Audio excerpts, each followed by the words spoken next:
यह कहानी एक ऐसे लड़के की है जो निराश था, हताश था। एक दिन उसे एक महात्मा मिले। लड़के ने महात्मा जी से कहा, महात्मा जी मेरे साथ कुछ भी अच्छा नहीं होता। जो भी मैं सोचता हूँ सब कुछ उससे उल्टा होता है। मैं नौकरी करता हूँ। पहले सोचता था कि जब नौकरी लग जाएगी तो अपने पिताजी को एक अच्छी गाड़ी लेकर दूंगा। लेकिन अब नौकरी तो लग गई, लेकिन इतने पैसे नहीं मिलते कि गाड़ी ले सकूं। सोचा था कि अपने बीवी बच्चों को दूसरे देश में घुमा कर ले आऊंगा, लेकिन वो भी नहीं हो पा रहा है। बस जिंदगी ऐसे ही चलती जा रही है, क्या करूं कुछ बताइए। महात्मा जी लड़के को एक फूलों के बगीचे में ले गए, जहां बहुत ही सुंदर फूल थे। वहां ले जाकर लड़के से कहा कि तुम्हें बगीचे में से किसी एक फूल को लेकर आना है जो तुम्हें सबसे सुंदर लगता हो, लेकिन एक शर्त है, किसी भी फूल को तुम पीछे हटकर नहीं तोड़ना। जो तुमने एक बार पीछे छोड़ दिया तो वो समझो तुमसे छूट गया। लड़का बगीचे के एक कोने से फूल चुनने के लिए चल दिया। उसे बहुत सुंदर फूल दिखाई दे रहे थे, लेकिन लड़का ये सोचकर आगे बढ़ता गया कि कहीं इस फूल से भी सुंदर फूल हो तो उसे तोड़कर लाऊंगा। लड़का आगे बढ़ता गया और लड़के ने अभी तक कोई भी फूल नहीं तोड़ा था।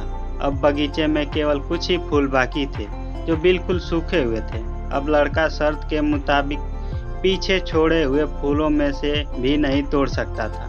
लड़के के पास सिर्फ एक विकल्प था कि वो इन सूखे फूलों में से ही किसी एक को तोड़े। लड़का एक सूखा हुआ फूल तोड़कर महात्मा जी के पास पहुंचा और सूखा हुआ फूल दिखाया। महात्मा जी सूखा हुआ फूल देखकर कहने लगे कि बगीचे में इतने सुंदर फूल थे और तुम एक सूखा हुआ फूल तोड़कर लेकर आए हो। लड़का बोला कि महात्मा जी बगीचे में मुझे भी बहुत सुंदर फूल मिले थे, लेकिन और अच्छे फूल की चाह में वो सारे सुंदर फूल को मैं पीछे छोड़ता गया। फिर बाद में केवल सूखे हुए फूल ही थे जिनमें से मैं एक फूल लेकर आ गया। महात्मा जी लड़के को बगीचे में ले गए, समझाने लगे कि ये जो बगीचा है वो तुम्हारा जीवन है, जो सुंदर फूल है वो खुशियाँ है।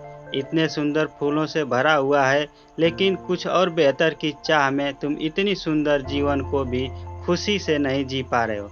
तुम्हारे माता पिता को किसी अच्छी गाड़ी से वो खुशी नहीं मिल सकती जो तुम्हारे साथ बैठकर खाना खाने से मिल सकती है। अपने परिवार के साथ समय बिताओ, उनकी देखभाल करो। तुमको और तुम्हारे परिवार को इतनी खुशी कोई भी चीज़ नहीं दे सकती। इंसान हमेशा और अच्छे के लिए सोचा है, ऐसा सोचना अच्छा भी है, लेकिन और बेहतर की चाह में अपने वर्तमान में छोटी छोटी खुशियों को भी नहीं जी पाता है।